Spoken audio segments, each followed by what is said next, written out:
DP2 Makassar bantu UMKM dan petani lokal lewat pasar tani. Untuk menjaga stabilitas harga pasar, Dinas Perikanan dan Pertanian Kota Makassar menggelar pasar tani di halaman kantor gabungan Dinas Lingkup Pemkot Makassar, Jalan Urip Sumoharjo, Jumat 18 Juli 2025.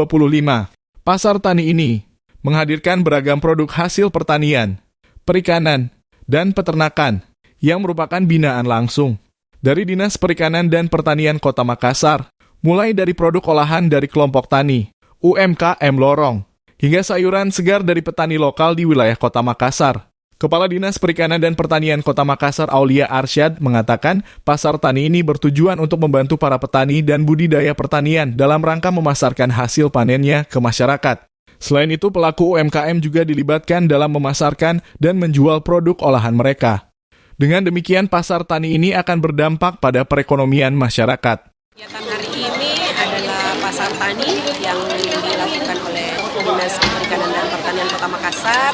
Insya Allah kegiatan ini rutin setiap bulan di pekan pertama, setiap hari Ahad, insya Allah dilakukan di Car Free Day. Terus untuk pekan ketiga dilaksanakan di kantor gabungan dinas-dinas. Tujuan dari kegiatan ini ya untuk membantu para petani, para pembudidaya untuk memasarkan hasil panennya. Terus untuk teman-teman yang memiliki UMKM, kita bisa bantu memasarkan UMKM di sini. Dan mudah-mudahan ini bisa menjaga stabilitas harga pasar.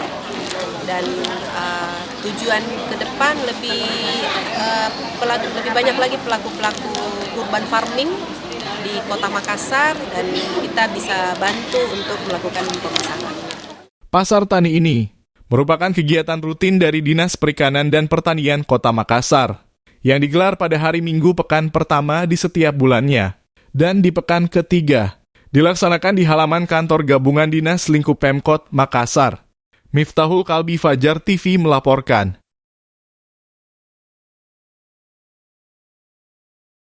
Terima kasih telah menonton. Jangan lupa subscribe, like, comment, and share. Saksikan terus informasi terbaru dengan menekan tombol lonceng hanya di channel Fajar TV.